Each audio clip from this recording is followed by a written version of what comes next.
é que esse fogo, porque quando chega o fogo, chega a luz. Quando chega o fogo, chega a luz. E essa luz vai mostrar as áreas onde há escuridão dentro de mim. Não vai deixar escondido. Essa luz vai revelar o que há em mim, que precisa ser transformado e moldado. Essa luz vai trazer a mim a realidade de quem eu sou. Essa luz vai trazer uma clareza, uma iluminação. E não há, irmãos, como negligenciar isso. Não podemos negligenciar.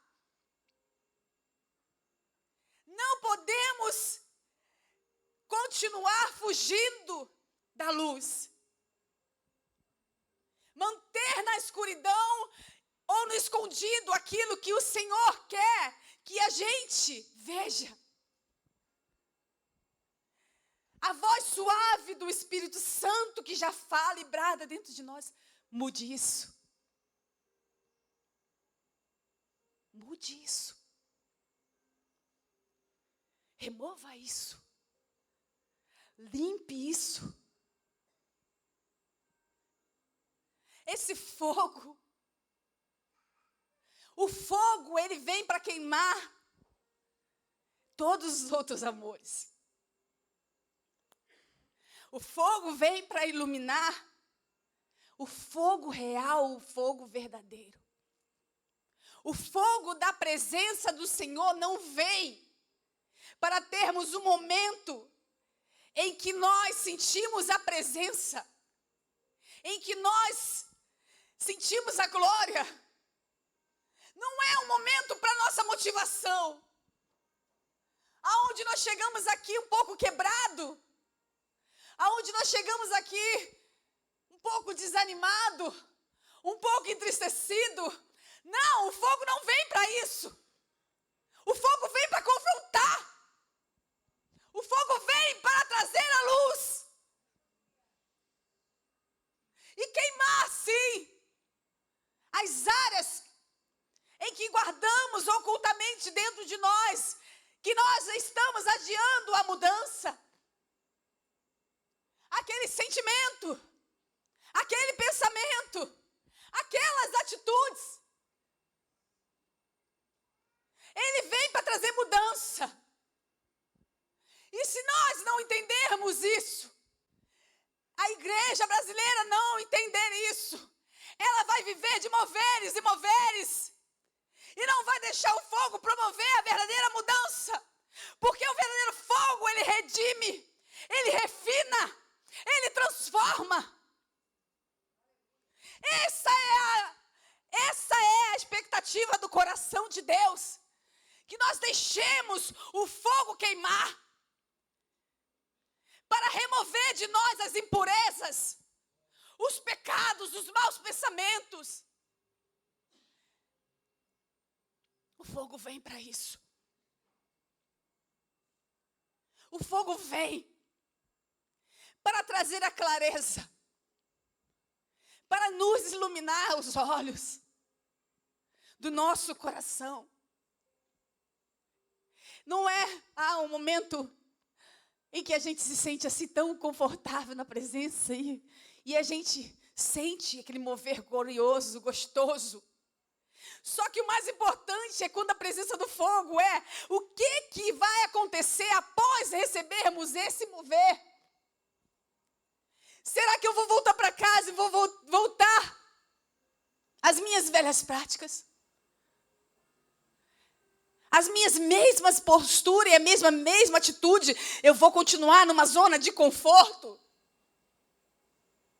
Será que o Senhor Jesus quer queimar uma igreja para ela continuar olhando para o seu umbigo? Continuar vivendo de uma maneira egoísta?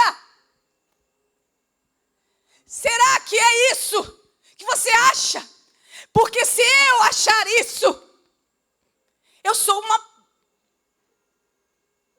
pessoa pequenininha, que ainda não conseguiu entender o verdadeiro objetivo do Evangelho.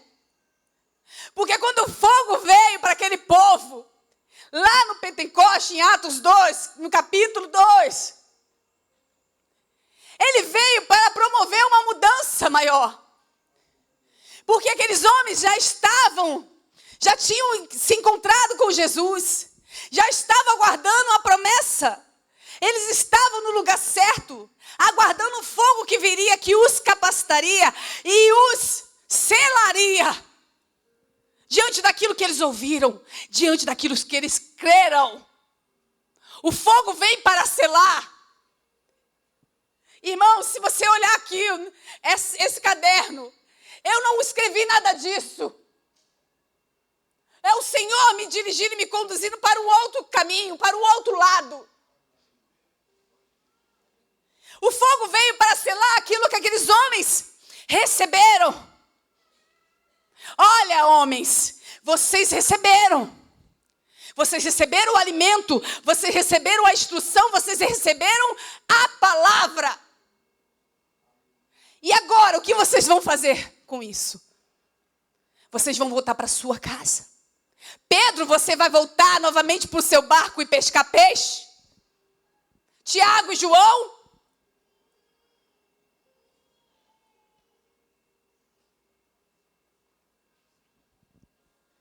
Quando o fogo chega, ele chega para promover uma mudança.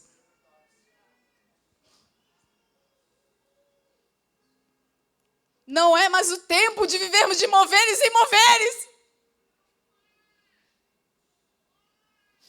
Deus deseja derramar o seu fogo, a sua presença de uma maneira intensa. Sim. Mas o problema é que as pessoas querem a unção. Muitas pessoas de unção, andando na unção, agindo por meio da unção. Só que tem um problema. É que ela não pode deixar o caráter de lado. Unção e caráter tem que andar junto. Mover-se na unção. É necessário você pegar aqui, carregar aquela sacola da unção e do caráter. Unção e caráter.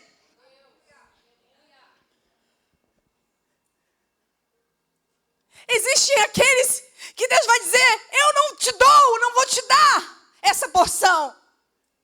Porque tu não entendeu ainda. Não é você. Não é na tua força, não é do jeito que você quer. Ainda és menina, ainda és menino.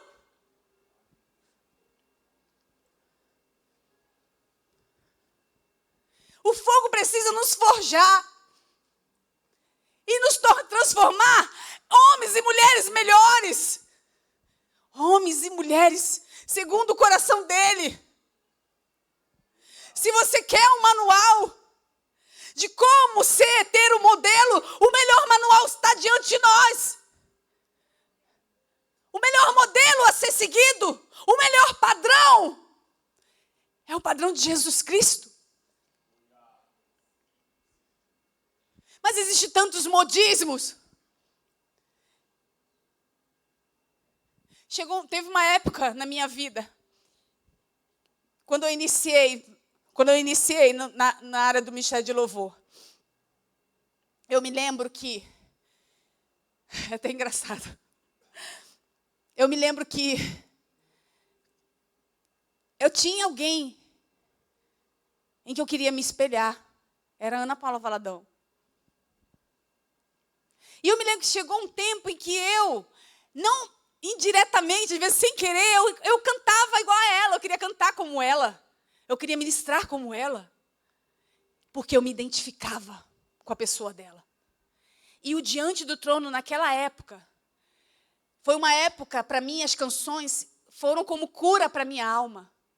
Porque na época em que aquela canção, há um bálsamo em Gileade, vem sobre mim para curar.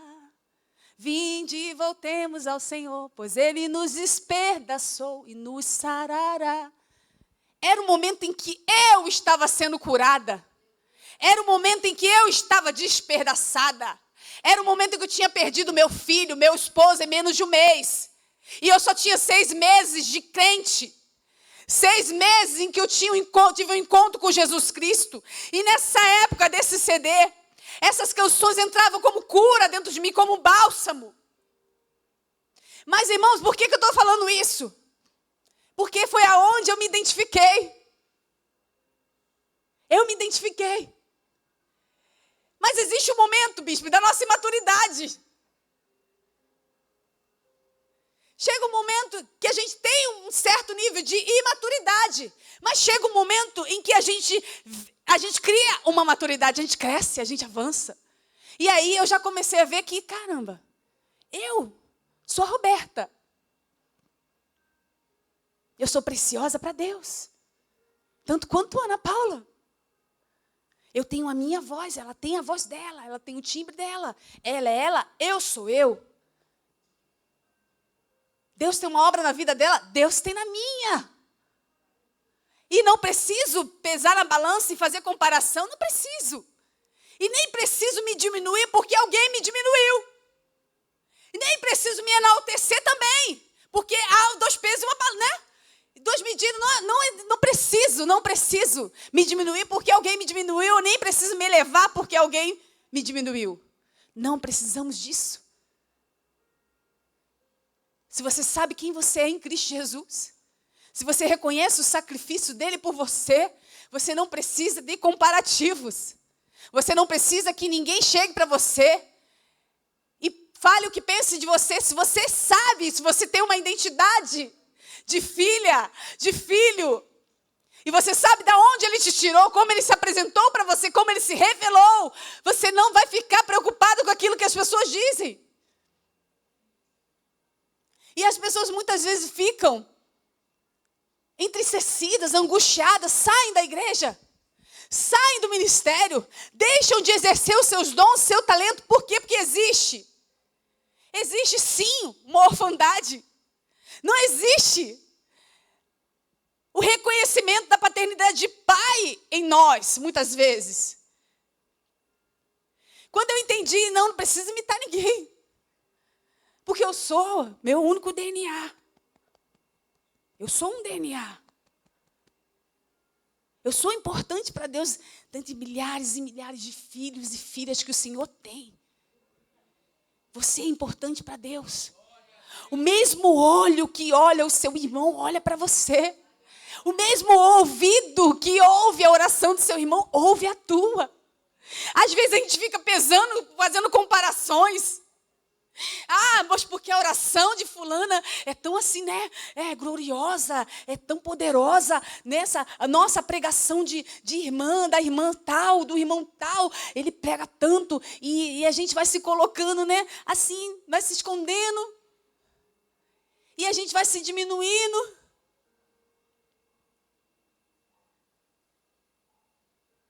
Ou quando não é o contrário também. Quando nós entendemos, quando nos enaltecemos demais, e às vezes queremos nos colocar como superiores, mais espirituais, mais maduros. Eu vou falar uma coisa. Eu passei um constrangimento tão grande uma vez na rua, e o que eu fiquei mais surpresa foi que eu passei aquilo com uma senhorinha. Eu estava esperando um ônibus para ir para a cidade. Eu não gosto de ir para a cidade, centro do Rio, eu não gosto. Eu até falei para o Senhor, assim, no meu pensamento, Senhor, por isso que eu não gosto de ir para o centro do Rio. É sempre uma tribulação. E eu estava aguardando o ônibus. E ali onde eu moro, até na parte mais para cá, para o centro, tem vários homens. E aí vem um ônibus atrás do outro. E eu estava tentando ver o que vinha atrás, que ia para a central. E nisso eu estou vendo e eu recuei para trás. Nisso que eu recuei para trás, eu quase atropelei a senhorinha passando, sendo carregada pela, acho que é cuidadora ou filha, não sei. E a senhora me espraguejou. Eu não vou nem falar o que ela falou. Mas eu falei, desculpa, senhora. Aí ela começou a espraguejar, continuou espraguejando. Aí eu falei, senhora, eu pedi desculpa. Eu não vi a senhora, me desculpe, eu estava de costa. Sabe quando você, às vezes, pensa assim, não adianta mais pedir desculpa, porque ela não quer ouvir. Ela não quer ouvir. E aquilo ali me deixou tão mal, irmãos. Me deixou tão mal, porque a gente pensa assim, poxa, idade, né? Sinônimo de maturidade, né? De tranquilidade, de ser mais pacífico, né? Porque conforme a gente vai passando os anos, a gente tem que criar maturidade nas nossas atitudes, nos nossos pensamentos, nas nossas palavras, em tudo. Nós vamos sendo aperfeiçoados com os anos. Não adianta eu ser uma mulher de 45 anos e me ter comportamento de uma 18, de 15. Não, irmão, não. Temos que nos comportar conforme a nossa idade, mas mesmo assim, Deus nos dias de hoje, o Senhor quer que os jovens sejam jovens maduros. Não significa que a gente vai errar, a gente vai falhar, né? Significa que a idade não representa a maturidade, é o nível do que você busca. É o nível de que você quer representar, do que você quer ser. O exemplo que você tem muitas vezes. Então eu digo que muitas vezes, muitos jovens que estão sendo conhecidos no caminho, eles não têm desculpa de certos erros, porque existe um modelo. Existem muitos líderes virtuosos. Não dá para generalizar. Então, irmãos, muitas vezes há um contexto. Há pessoas mais velhas, mas que não dão nenhum respeito, nenhum exemplo pela idade. Ela deveria ter vergonha pela idade dela, de agir da maneira como ela agiu comigo. Então, muitas vezes nem fui gastar saliva, fui atrás nada, porque ela está andando assim, eu pedi desculpa, eu fiquei assim, meu Deus, estou atordoada. Eu nem cheguei no centro do Rio, já estou passando por isso. A gente sabe que há campo espiritual agindo por meio disso. Então, a gente precisa ter maturidade. Aí, depois que me aquietou a alma no espírito dentro do ônibus, aquilo, sabe, aquilo me ofendeu, irmãos. Aquilo foi uma ofensa. Aquilo me angustiou, mas o Senhor falou comigo. Perdoe. Libere uma palavra de perdão sobre ela. Porque existem pessoas acorrentadas em raízes de amarguras. As pessoas, as atitudes das pessoas não devem mudar quem nós somos. A amargura da pessoa não deve nos abalar. Nós precisamos manter a nossa posição de quem nós somos como filhos. Manter uma postura de crente, de servo do Senhor. Sermos vigilantes nas nossas atitudes, às vezes no meio da rua. Sermos vigilantes nas nossas atitudes com a nossa família, em casa. Irmãos, a gente passa guerra e batalhas o tempo todo, ataques o tempo todo. Mas o que vai fazer a diferença é a maneira como você vai responder a esse ataque, a essa atitude. Então, irmãos, às vezes se há ainda uma raizinha, né? Aquela raizinha. Irmãs, eu fiquei com desejo de... Não vou nem falar. Senhor, aquieta minha alma. Espírito, carne, sai. Espírito Santo, prevalece aqui. Prevalece. Deixa a carne se aquietar. Tem aquela lei dos segundos, né? 5 segundos. Respira. Mas é uma realidade. Não podemos agir por impulso. Não podemos agir sem pensar. Não podemos falar aquilo que bem pensamos. As pessoas muitas vezes usam das suas chamadas sinceridade para machucar, para falar na cara da pessoa aquilo que pensa. Isso não é maturidade, isso não é sinceridade, isso é crueldade muitas vezes. Jesus foi o maior exemplo de servo. Praticou com excelência a unção de serviço e de amor. E agora eu vou entrar nesse texto que o Senhor me deu nessa tarde, que diz assim, em Filipenses capítulo 2. Capítulo 2, a partir do versículo 5, diz assim. Estou ouvindo folhas. Filipenses 2, a partir do versículo 5, que diz assim: Tende em vós o mesmo sentimento que houve também em Cristo Jesus, pois ele subsistindo subsistindo em forma de Deus, não julgou como usurpação ser igual a Deus. Antes, a si mesmo se esvaziou, assumindo forma de servo, tornando-se em semelhança de homens, reconhecido em figura humana. A si mesmo se humilhou, tornando-se obediente até a morte e morte de cruz. Pelo que também Deus o exaltou sobremaneira e lhe deu o nome que está acima de todo nome, para que ao nome de Jesus se dobre todos os joelhos nos céus, na terra e debaixo da terra, e toda língua confesse que Jesus Cristo é o Senhor, para a glória de Deus Pai. O que eu quero trazer com esse texto? Jesus, ele se esvazia. Ele assumiu uma forma de servo e tornou semelhança de homens, reconhecido em figura a si mesmo se humilhou, tornando-se obediente até a morte e morte de cruz. A si mesmo se humilhou. A unção de serviço de Jesus. Ele mesmo sendo Deus, ele veio em figura humana e se humilhou. Muitas das vezes nós temos a dificuldade de nos posicionar como servos, de servir uns aos outros em amor. De servir uns aos outros em amor. Muitas vezes nós não queremos nos ver em condições em que nós nos sentimos humilhados. Ninguém gosta de ser humilhado na rua. As pessoas ainda ficam te olhando. Ah, mas é diferente, pastora Roberta. Não é diferente. Eu não posso ser, dentro da igreja, uma mulher sorridente, uma mulher alegre, ou passar uma certa santidade. E dentro da minha casa eu ser um monstro, eu ser uma pessoa que usa uma máscara, e na rua também. Não tem um irmão nenhum perto de mim, eu vou jogar minhas garras em cima dessa senhorinha. A mesma humildade que eu carrego vindo para a igreja, a mesma humildade que eu preciso carregar dentro da minha casa. A mesma humildade que eu venho para a igreja, a mesma humildade que eu preciso levar para a rua.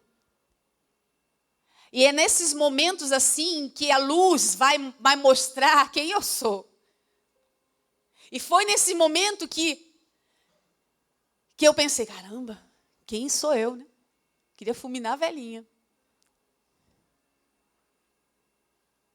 Mesmo não tendo falado nada, só pedi desculpa, fiquei com uma ira dentro de mim. E aquilo me fez mal. E aí, aquela luz se acende. O fogo se acende dentro de nós, a luz ilumina. E mostra, olha aí você. Está vendo esse sentimento de raiva, de indignação? Você está vendo isso? Você está vendo o que precisa ser mudado? A ira, você está vendo? Não somos perfeitos, vamos estar sempre passando por constante mudança. Só que nós precisamos entender que o fogo da presença, o fogo que pedimos através das canções, é o fogo que vai refinar-nos. E que vai trazer luz para as áreas em que nós precisamos ser moldados. E Jesus, ele foi o maior exemplo de humildade, ele se humilhou. Ele se colocou, ele foi obediente até a morte. Ele foi um dos homens que mais sofreu humilhação. Ele foi um dos homens que mais sofreu afrontas. Ele foi chamado de Beelzebu. Enquanto ele realizava ali a cura de um cego, de surdo, de nascença. E ele foi acusado desse espírito usurpador. E ele estava ali operando sinais e maravilhas, mas existia um povo descrente. Um povo sabichão. Sempre tem aqueles que acham, né, que sabem demais. Sempre tem aqueles que vão querer medir você. Que vão medir o bispo, vão medir a mim, o pastor Marco, vai medir o apóstolo.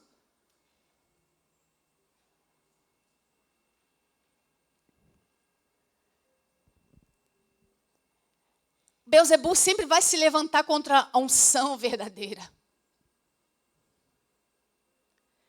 A unção verdadeira sempre vai ser atacada. É o espírito de Beelzebul. Eu anotei aqui. Jesus disse assim, que todo reino dividido contra si mesmo ficará deserto, e toda cidade ou casa dividida contra si mesma não subsistirá. O espírito de Beelzebul. Esse espírito persegue todos os que têm verdadeira unção, a unção, verdadeira unção do Espírito Santo. Ele tenta destruir a obra do Espírito de vida. E é por isso que Davi foi perseguido por Saul. É por isso que os discípulos foram perseguidos. A igreja perseguida. É por isso que muitas vezes, quando nós nos vemos confrontados ou perseguidos, a gente tem que avaliar se de fato, nós estamos perseguidos. Sendo perseguido, ou não é perseguiçãozinha, irmãos, não é alguém contrariar você, não.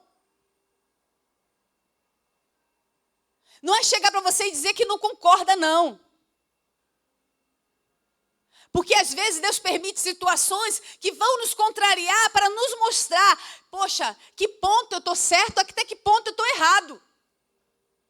E aí entra a nossa autoavaliação, aonde a gente deixa a luz mostrar se há um pico de orgulho.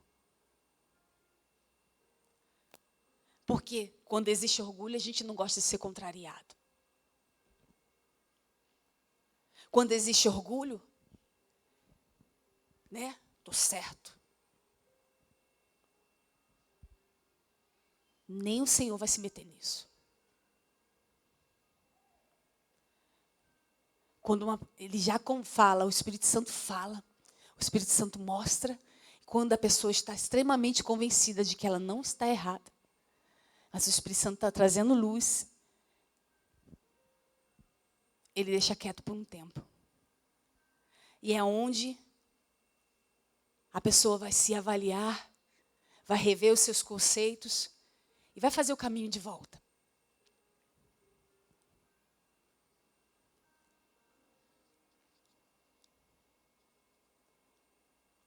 Hebreus 12, 14 diz assim: Semeia a paz com todos e a santificação, sem a qual ninguém verá o Senhor. Atentando diligentemente, porque ninguém seja faltoso, separando-se da graça de Deus. Nem haja alguma raiz de amargura que, brotando, vos perturbe e por meio dela muitos sejam contaminados. Disseminação. É o que acontece muitas vezes, irmãos, no nosso meio. A disseminação de um que se contamina, de um que deixa a raiz de amargura brotar, de um que deixa, muitas vezes, ele se separa da graça. Ele toma aquela ofensa, ele se separa. Mas sabe, acontece isso.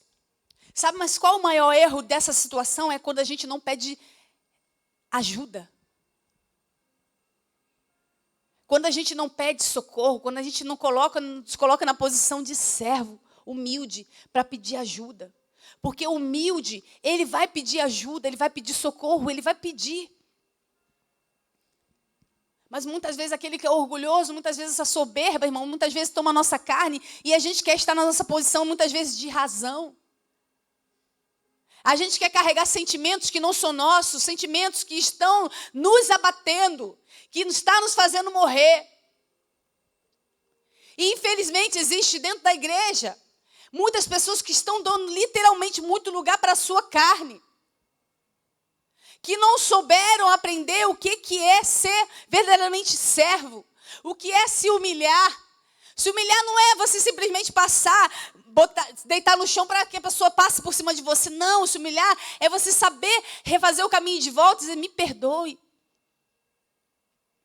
Me perdoe. Não alimente sentimentos de ressentimento. Não alimente, não deixe isso gerar uma raiz de amargura dentro da tua alma. Não deixe. O primeiro passo é eu ir para o meu quarto, fechar a minha porta, me ajoelhar diante do Senhor e dizer, Senhor, esse sentimento está errado. O que eu faço a respeito disso?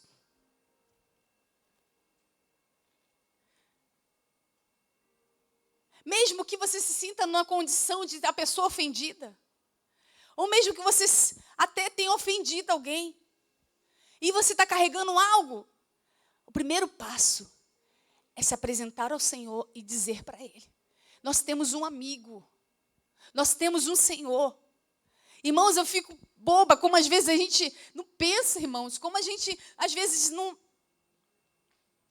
raciocina. Se eu tenho um Senhor, eu tenho um amigo. Eu tenho um caminho, eu tenho um padrão. Vocês já repararam que todas as vezes Jesus operava maravilhas, sinais, milagres, maravilhas, mas por um momento ele se retirava. Ele ia para o seu recôndito. Ele ia se esconder no meio lá da mata. Ele ia orar, ele ia buscar. Ele ia recarregar a sua bateria.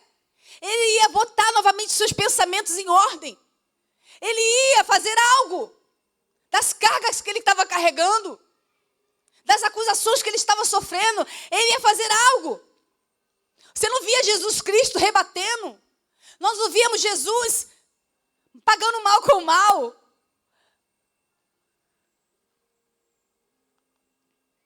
Ele simplesmente pregava a palavra. Não absorvia sobre ele as ofensas. Porque ele veio justamente para ser homem, para se ver na posição do que é ser carne.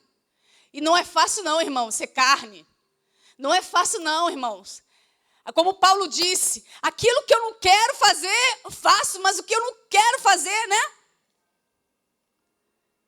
Então, assim, é sempre o inverso. A gente quer lutar contra a carnalidade, mas muitas vezes a gente dá espaço para ela. A gente quer travar, segurar a nossa língua, muitas vezes a língua escorrega. A gente quer lutar contra certos pensamentos, às vezes vem um pensamento contrário, um pensamento ruim, negativo. A gente precisa. A cada dia é um aperfeiçoamento, irmãos. Eu não posso desistir porque eu errei. Eu não posso desistir porque eu falhei. Mas aí a falha vai ser concretizada e vai ser selada se eu não souber que ponto que eu falei e não fazer o caminho de volta.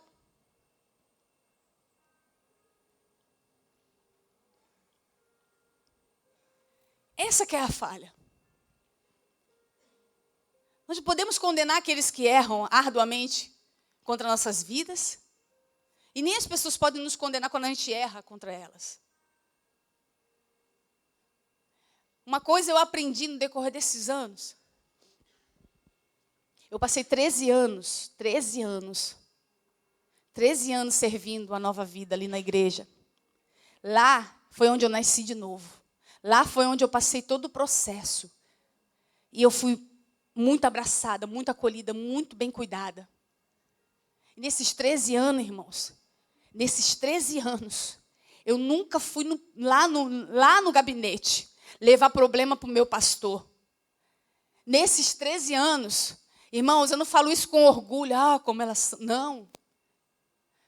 Sabe por que eu digo isso? Porque quando eu ia sair, que teve um probleminha que eu tive que resolver esse problema antes de ir embora para São Paulo, eu falei isso para o bispo, na época eu já era bispo, não era mais pastor. Bispo, eu nunca subi aqui no seu gabinete para lhe trazer problemas.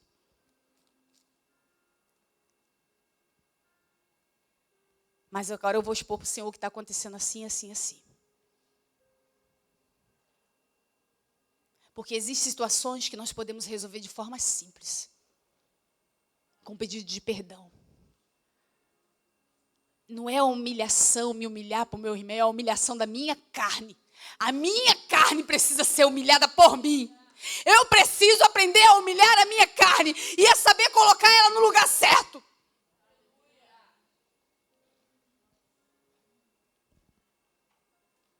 Mas a gente sempre acha que a nossa humilhação não é porque eu não vou pedir perdão. para aquela pessoa, não, eu não vou falar do meu erro, não vou fazer isso não, porque é humilhação para mim, porque eu estou errada, eu estou certa, mas o fulano está errado. Isso, irmãos, são raízes de amargura que vão brotando.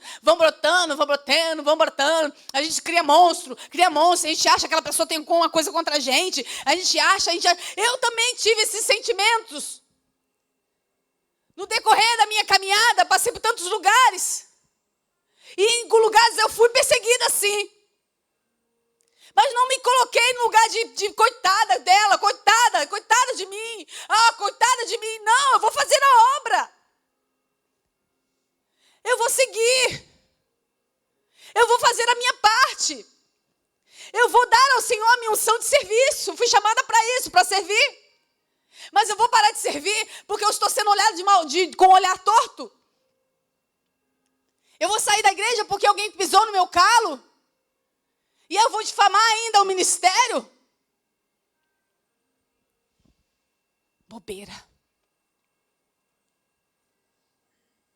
Meninice. Imaturidade, sair do ministério e trancar a porta diante de si.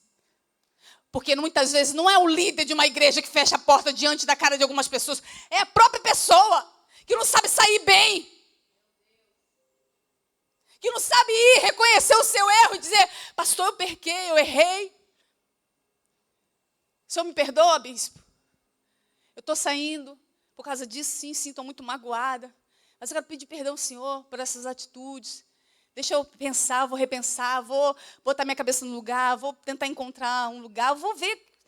Mas sair de uma forma que você tranca a porta diante de si mesmo. E não que haverá aqueles que vão empurrar e não vai deixar a pessoa entrar de volta. Não. Mas aí vai ter que ter o reconhecimento de saber que errou e vir pedir perdão. A vergonha é muito maior. A vergonha é maior. Jesus, ele foi o maior exemplo, irmãos, de servo. Ele lavou os pés, ele serviu. Ele sentava à mesa, ele dividia o pão. Servia o vinho. Ele lavou os pés dos seus discípulos e um deles virou para mim, se não me engano, Pedro. Mas tu lavas os meus pés?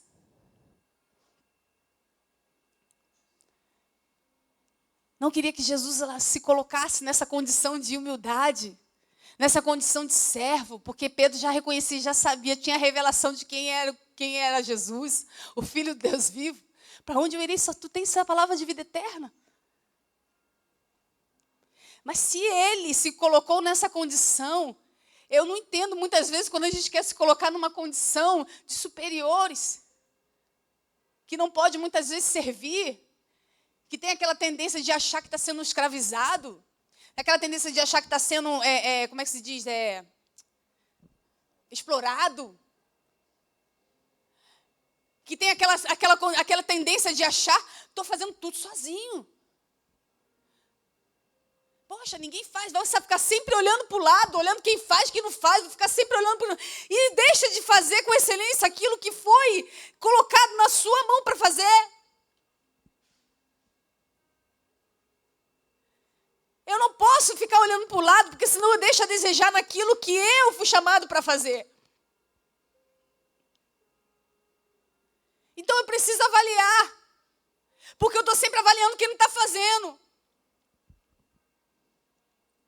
Eu estou sempre avaliando, de alguma forma, eu estou sempre procurando um foco, para tentar fugir daquilo que eu preciso mudar em mim.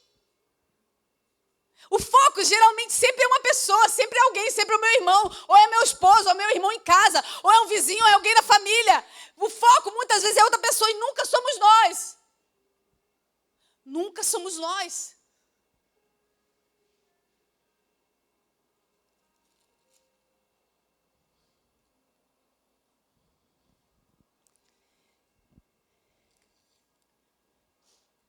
Paulo, na carta de Filipenses, também diz assim, a unidade cristã na luta. Vivei, 1:27, diz assim, vivei acima de tudo, de modo digno do evangelho de Cristo, para que, ou indo ver-vos, ou estando ausente, ouça no tocante a vós outros que estáis firmes em um só espírito, como uma só alma, lutando juntos pela fé evangélica. Mas é incrível que as igrejas nos dias de hoje, irmão está matando irmão. Cada um está buscando o seu próprio interesse. Não estão aqui vivendo essa palavra que Paulo diz para os irmãos filipenses. Que diz assim, ó, lutando juntos pela fé evangélica. Quando uma pessoa tem uma visão de reino, ela não trabalha com partidarismo. Ela serve, pronto. Ela serve, ela faz a sua parte. Ela honra o Senhor. Ela honra a sua liderança. Ela honra o ministério. Nós temos que estar atentos em relação a isso. Precisamos estar atentos para não dividirmos o corpo. Se está chegando para somar, chegue para somar. Se está chegando para dar, fazer a diferença, chegue para fazer a diferença. Eu não consigo entender muitas vezes a pessoa conhece o ministério, fica paquerando, fica namorando o ministério, e quando entra, ela chuta o pau da barraca. Ela diz, eu não concordo com isso, mas irmão, então tá tudo bem, você conheceu o ministério então? Você ficou um tempo se preparando para ouvir, para saber? Para conhecer o ministério?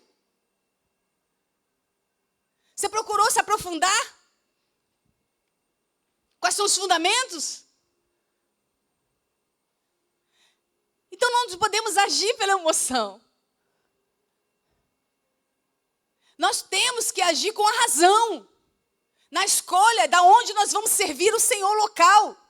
Porque nós não podemos ser boca de difamação para o ministério.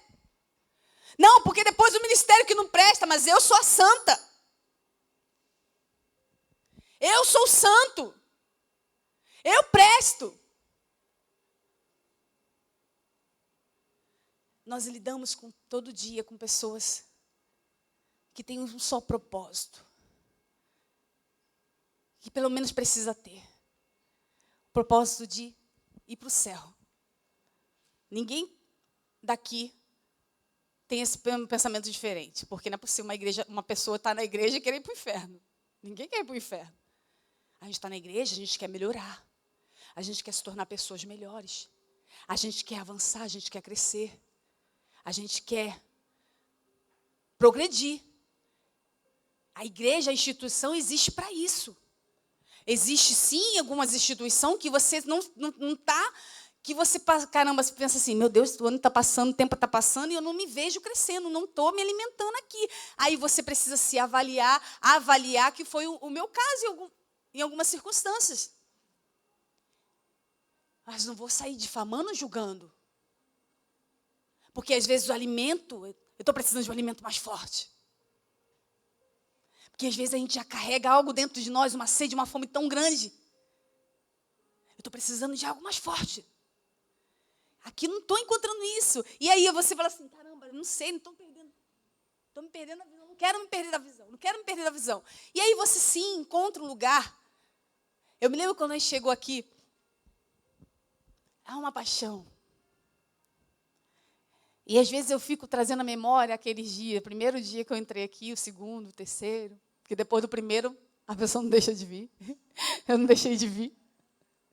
Tanto que estou aqui hoje, né?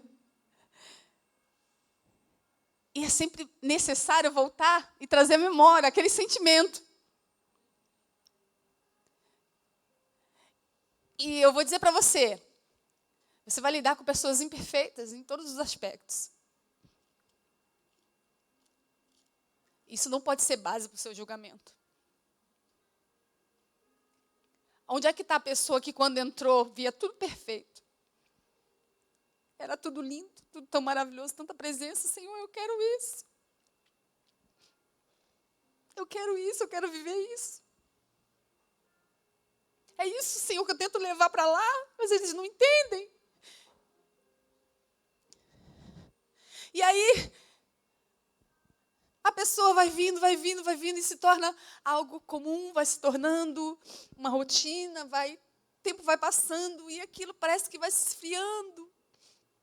E aí o problema, a gente coloca onde? No outro. A gente coloca no ministério, mas a gente não coloca em nós. Esse que é o problema de nós, porque nós nos acostumamos fácil.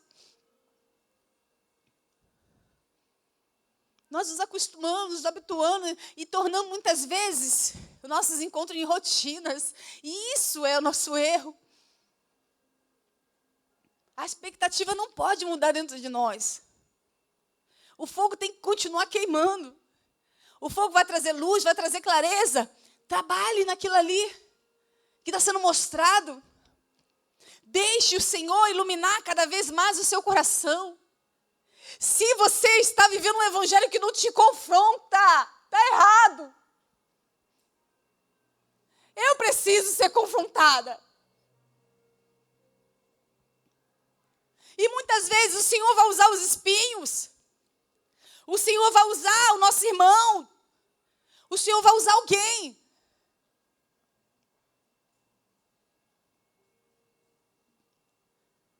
E a gente tem medo de confronto. O confronto sempre vai ter os dos lados. O lado que precisa ser avaliado. Precisa avaliar e ser avaliado. Avaliar e ser avaliado. É necessário. Para que uma igreja cresça madura. Para que uma igreja cresça com raízes firmes. Para que uma igreja seja fortalecida. É necessário que haja uma autoavaliação. E viver do modo digno do Evangelho de Cristo Jesus. Aqui eu achei interessante isso aqui. Que eu me lembro de algumas situações que eu ouvi alguns falar assim, mas na frente, né? É um, né? Na frente do bispo, ele é assim. Não é o senhor não, tá? E eu, na frente do bispo é assim. Todo mundo trabalha. Quando o bispo viaja, cadê o povo? Era tão ruim ouvir isso, irmãos. Porque de fato era uma realidade. De fato é uma realidade. Muitas vezes as pessoas querem trabalhar no reino, na obra, para mostrar para o homem. Meu líder precisa ver que eu estou lá, ativamente. Meu líder precisa ver que eu estou ali. Meu líder precisa ver o que eu estou fazendo. E Deus não precisa ver, não? O Senhor, mais do que nosso líder, precisa ver o que nós estamos fazendo. A disposição de coração de servir. A disposição de sermos servos verdadeiros. Do Senhor olhar para nós e ver que nós estamos realmente fazendo a obra. Não por obrigação, não como peso sobre os nossos ombros, mas fazendo com o coração. Servindo com o coração. Eu vou para a igreja porque eu quero ir de coração. Eu vou para a igreja porque eu entendo o que Cristo fez por mim. Ele morreu numa cruz para me dar um lar. Ele era o filho do homem que não tinha onde reclinar a cabeça. Era um peregrino na terra, pregando o evangelho. Mas ele deu lá para todos nós. Ele deu uma casa espiritual para todos nós. Ele deu lugar na família de Cristo. Ele deu lugar no seu coração para nós.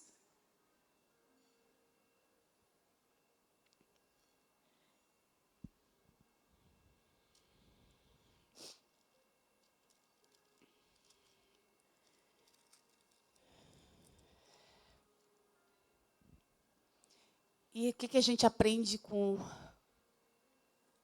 tudo isso que foi falado? O que a gente aprende com cada palavra que sai desse altar? Me vejo muitas vezes constrangida em me colocar em uma condição de servo e dizer, Senhor, mostra e traz à luz aquilo que ainda o lugar onde há escuridão em mim. Me ensina a servir os meus irmãos. Me ensina a servir a minha liderança. Me ensina a honrar o Senhor. Me ensina a honrar esse ministério, porque se eu tiver com o coração predisposto a honrar a Deus em primeiro lugar, eu vou estar honrando a família de Cristo. Porque não existe isso, de eu querer honrar a Deus e desonrar o ministério. Não existe de eu querer honrar a Deus e eu desonrar o meu líder. Não existe. Não existe. E eu não vou honrar só quando me é viável. Eu vou honrar sempre. É necessário que a gente aprenda a cada dia exercer o princípio de servir, o princípio de honrar e de ser humilde. Procurar sempre fazer o caminho de volta. Às vezes, você se isola, né? A gente se isola em algum momento. E aí, às vezes, a gente pensa que todo mundo tem que procurar a gente. A gente se isola, a gente entra numa caverna, porque a gente acha que a gente tem que ser procurado, ser orgulho. Eu sempre falo, né, no grupo das mulheres, peçam oração. Não se isole. Está passando guerra, não passa sozinho. O corpo de Cristo, Jesus. A gente existe, irmãos, para dar apoio, suporte. A gente fez uma dinâmica aqui, né? Fiz uma dinâmica com as mulheres da Bolsa. Peguei... Coitada da missionária. Peguei missionária e Luane, mas quem? Sônia, né? Irmã Sônia. Botei elas aqui na frente. Vem todas as mulheres aqui, coloca todas as suas bolsas aqui nela. Coloca suas cargas nelas aqui, coloca. E elas ficaram aqui na frente, com os braços estendidos. Aí estava assim, ai meu Deus, quase esmorecendo. E aí eu falei assim para as minhas mulheres, tá, elas estão carregando as cargas, ó, suas cargas aqui, ó, são as intercessoras, mulheres de oração, estão carregando as cargas da igreja, do ministério. Ó, as cargas de marido, de filho, né, da liderança, cargas, pessoas intercessoras que entram na brecha aqui, ó, estão carregando as cargas. E vocês vão fazer o quê? Vocês vão ficar só olhando elas, segurando essas cargas? Aí as mulheres se tocaram e vieram. Umas só levantaram o braço, né, fortalecendo o braço. E eu falei assim, tudo bem, isso aí é muito legal você fortalecer o braço para ela conseguir segurar essa carga. Mas você pode fazer algo mais. O que você pode fazer algo mais? Aí outras entenderam que tinham que tirar um pouco daquela bolsa. Espera aí, vamos dividir essas cargas. Vamos dividir essa carga. Vamos dividir essa carga. Isso, irmãos, é a prática do evangelho. É lutar junto pela fé evangélica. É quando a gente vê alguém caído. Ah, não é problema meu. É quando a gente vê aquela pessoa que entra e sai da igreja sempre caladinho naquele cantinho. E a gente julga a pessoa como, muito calada, é muito estranho. Aquela pessoa, não vou me dialogar com ela não vou tentar gerar uma aproximação, porque é esquisita essa pessoa. Eu vou ficar aqui no meu cantinho. As pessoas não querem ter trabalho muitas vezes, nem sequer de conhecer, de fazer amizade com aquela pessoa. E às vezes tem pessoas que são como cebola, que você vai descascando até chegar, né? E você vai descascando. A gente não quer ter esse trabalho. A igreja dos dias de hoje quer pessoas prontas. Elas não querem pessoas problemáticas. Não querem que pessoas cheguem feridas aqui para ser tratadas. Não querem tirar os carrapichos, não querem.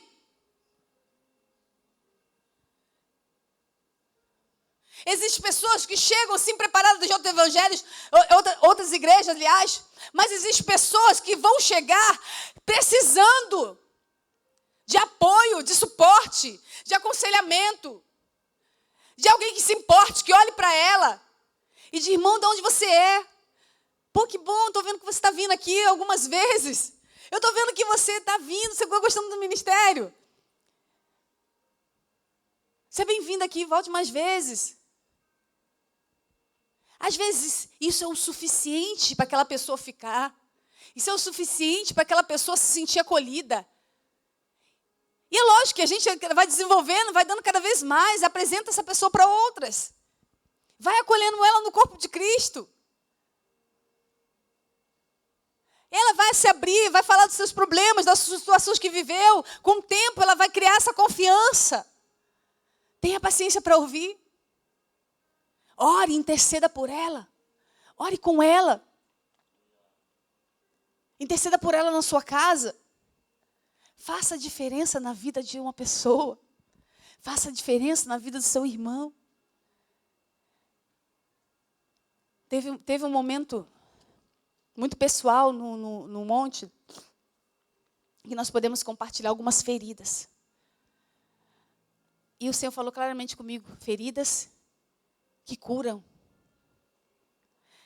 Existem pessoas que foram feridas pela vida, pela circunstância, por aquilo que passaram, mas ela decide não criar um ressentimento, uma amargura dentro de si, ela decide avançar, mesmo diante daquela situação que ela viveu, que pode ter sido uma tragédia, ela decide avançar, e ela decide, não, eu vou crescer, eu não vou me diminuir com isso aqui. Isso aqui aconteceu, poxa, foi difícil, sim, mas eu tenho a escolha de seguir adiante e avançar e tocar com a minha vida, ou de retroceder. E se a minha escolha for deixar criar raiz de amargura, eu vou estar sendo uma pessoa amarga, ferindo outras pessoas. Ou eu posso decidir transformar a situação que me feriu, para se transformar em cura para outras pessoas, ser o remédio para outras pessoas. E foi isso que eu entendi naquele monte. Que a minha história, o que eu passei, o que as minhas irmãs passou e compartilhou, se tornou remédio para outras irmãs. E esse é o propósito da igreja. Quem aqui pode dizer, não sofreu perseguição? Quem aqui pode dizer que não sofreu um abuso na sua juventude, na sua adolescência ou quando era criança? Quem aqui pode dizer que, eu sofri um abandono, sofri uma rejeição, uma traição? Quem aqui não tem alguma marca? Quem aqui não tem uma história? Quem aqui é como uma página em branco? Ninguém. Você é o livro da sua própria história. Só que existem momentos em que alguém escreve algo em você, algo muito ruim. Algo que te marca. Algo que é negativo. Só que tem um momento na sua vida que você vai ter que decidir. Quem é que vai continuar escrevendo? Quem é que vai continuar escrevendo? Quem dá continuidade a você? Quem dá continuidade sou eu. E eu vou escolher fazer dessa tragédia uma trajetória. Eu vou escolher fazer dessa situação ruim algo que se tornará bom, que influenciará outros, que gerará frutos. E essa não é a marca da igreja. Essa é a marca da igreja. Essa é a marca de Cristo. Nós lemos aqui que ele se esvaziou, ele assumiu forma de servo, ele tornou-se semelhante a homens, reconhecido em figura humana, a si mesmo se humilhou, tornando-se obediente até a morte de cruz. Essa não é a marca da igreja? A igreja que é marcada pela dor, a igreja muitas vezes que é marcada por um sofrimento, a igreja muitas vezes que é marcada por uma enfermidade, a igreja muitas vezes que é marcada por uma perda, a igreja que é marcada por uma perseguição, mas é a igreja que precisa saber que ela é triunfante, que o Senhor nos constituiu reino e sacerdote, que Ele nos chamou de filhos, Ele nos deu lugar, Ele nos reconheceu, Ele restaurou a dignidade do homem. Se humilhando, Ele restaurou a dignidade do homem.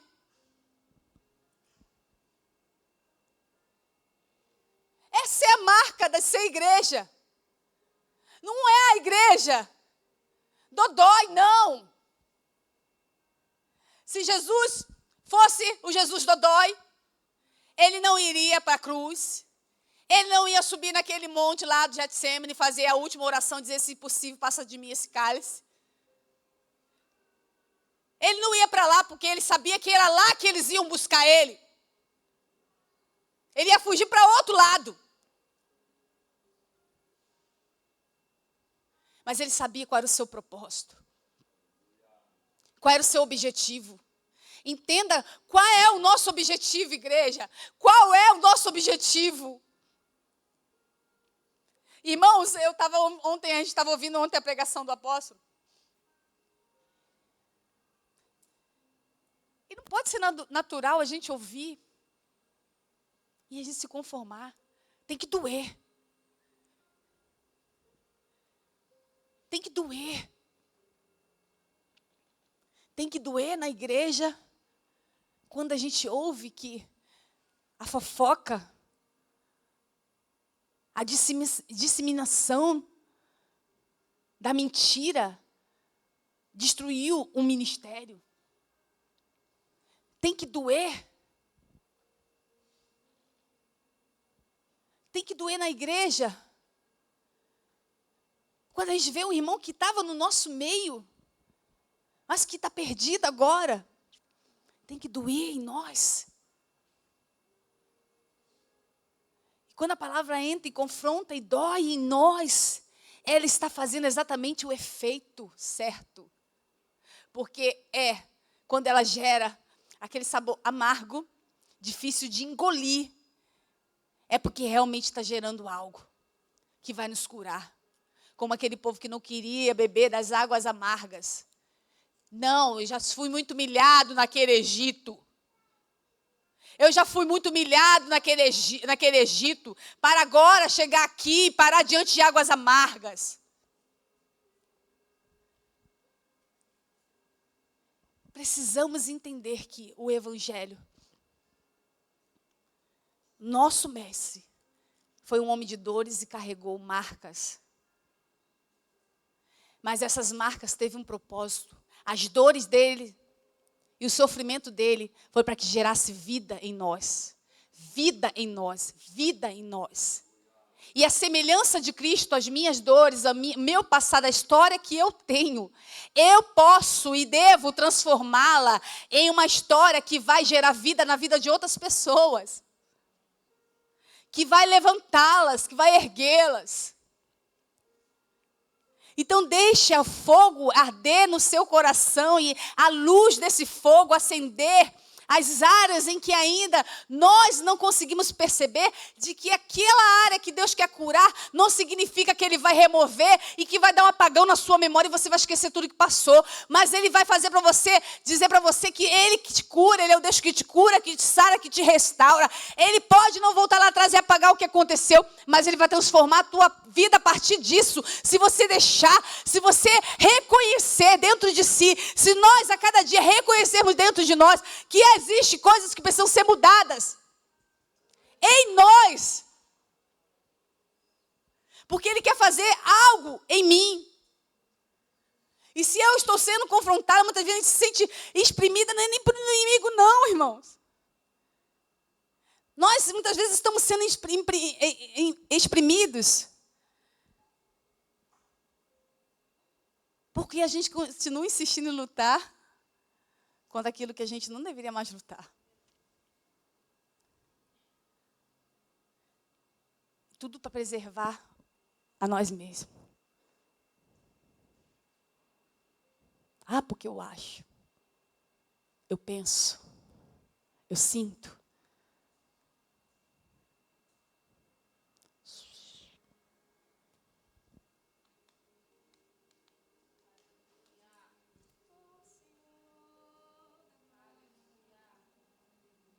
Eu nada sei, nada sou sem ti. Tu és a verdade que precisa prevalecer dentro de mim. Oh, Senhor, quebra o meu eu. Eu nada sei, Senhor, me ensina. Oh, Senhor. Olha essa dor, Pai, olha essa dor. Oh, Senhor, olha isso. Me sara, me cura. Me faz ver numa perspectiva diferente, Senhor. Me ajuda a olhar de uma maneira diferente. Ah, Senhor. Me guia na tua verdade. Me guia na tua justiça. Molda o meu caráter, Senhor. Molda o meu caráter. Oh, e quando nós nos posicionamos dessa maneira e entendemos que Ele precisa crescer e nós diminuirmos, não é que você para Ele não tenha valor. É que muitas vezes a gente precisa reconhecer o valor dele em nós. O valor dele em nós. Às vezes nós estamos só nos auto-valorizando, nos auto-preservando. Vai chegar um tempo, irmãos. Já tem chegado o tempo que a igreja não vai poder mais se esconder. Que a igreja não vai mais poder ficar com medinho, se preservando. Porque aquele que verdadeiramente nos preserva, digo preservar, irmãos, não é questão de a gente viver de qualquer maneira, não. Eu digo daquela autopreservação, da gente achar que nós somos intocáveis porque as trevas elas estão avançando. Elas estão avançando, estão agindo de forma muito inteligente e astuta. E aí a gente fica tentando ser, o menininho, a menininha. Os olhos do Pai, eu sou sim, Deus tem cuidado conosco. Mas Deus está querendo levantar geração que faz a diferença. Um povo que sabe quem Ele é em Cristo Jesus. Um povo que não fica amontoando dentro de si amarguras, sentimentos pequenos, mas que vence, que rompe, que avança, que não deixa homem nenhum parar, que não deixa nada nesse mundo parar, treva nenhuma parar, porque esse que está sendo fortalecido e amadurecido, ganhando músculos espirituais para lutar contra as forças maiores que estão por vir. As forças maiores que estão por vir, aquele que vai abraçar o irmão e vai dizer assim, não, vem aqui, eu te protejo, vem aqui, eu te ajudo, vem, eu vou te proteger com a minha intercessão, minha oração pela sua vida, vem aqui, não, você não vai cair não, vamos se levantar, não liga para o que estão falando, não liga para esse pensamento, não liga para essa frase que lançaram sobre a sua vida, vamos, não fica dodói por causa disso não, vamos avançar. Vamos avançar, é o tempo da igreja. Vamos avançar. Vamos crescer. Vamos romper. Pessoas que vão estar direcionadas a olhar com uma ótica diferente. Não pessoas que vão ficar lambendo machucado de ninguém. Eu não sou cachorro para lamber machucado, ferida. Põe o curativo, levanta, vamos avançar. Pessoas que entendem que precisa criar maturidade espiritual. Mas como eu falei lá do início, maturidade debaixo de uma responsabilidade. Seguindo o manual que é Cristo de humildade. Recebendo unção e ter responsabilidade com a unção recebida. Recebendo unção, mas sempre de olho no caráter. Qual é o meu caráter? Por quê? Por falta de caráter. Judas se enforcou. Por falta de caráter, Esaú vendeu o seu direito de primogenitura. Porque ele estava mais ligado para o seu ventre. Ele estava mais ligado para as coisas terrenas do que para as coisas espirituais. Ele desdenhou das coisas espirituais. E como quando o menino foi chorar para o pai, ai, não tem mais uma bençãozinha para mim? Não. A bênção o seu irmão levou. Jacó levou. Porque você, Esaú, ignorou. Não fez jus. Não correspondeu. Não honrou. A unção que Deus quer liberar sobre a igreja. Eu fico imaginando os anjos com grande expectativa de liberar essa unção para a igreja. Mas quando Ele olha, Ele quer ver em nós a unção de serviço, a unção de humilhação, a unção de servo. Ele quer ver em nós a essência de Cristo.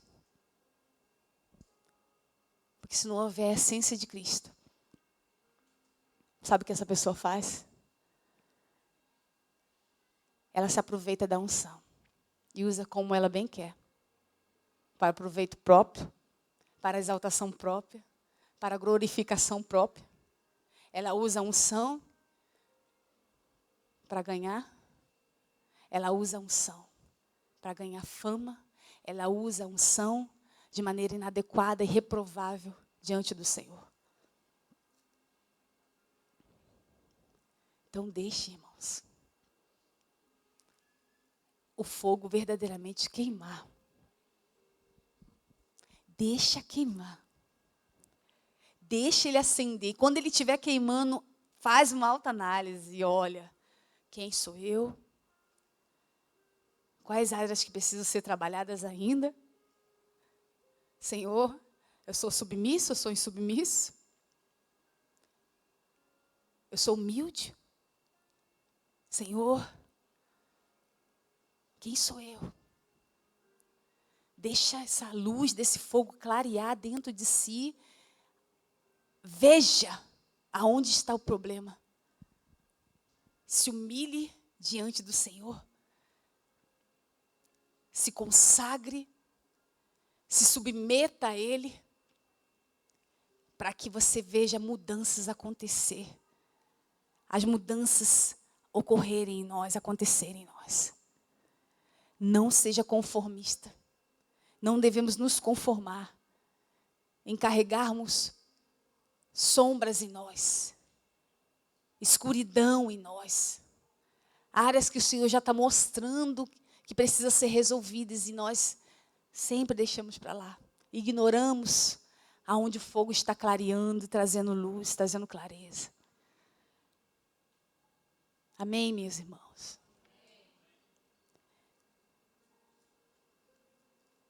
Que Deus abençoe nossas vidas nessa noite. Ora badacarabada surda cai. Ora badarachei daracasuie. Que o amor de Cristo nos constrange a cada dia.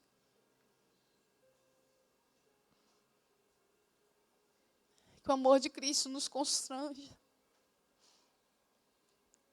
Que o fogo, o verdadeiro fogo, venha acender, trazer luz sobre nossos corações, trazer mudanças. Oh, Ramanassuê, possamos ter coragem sempre de trazer as palhas para serem queimadas. Ensina-nos a ser, Senhor, trigos maduros, que se inclina diante de Ti, Rabadararassô. Somos tão falhos e imperfeitos, e o Senhor nos escolheu. O Senhor nos escolheu, Senhor. O Senhor escolheu cada um dos meus irmãos e minhas irmãs que está aqui, Senhor. Oh, Rabadacarabadassoye. Rorocotoia.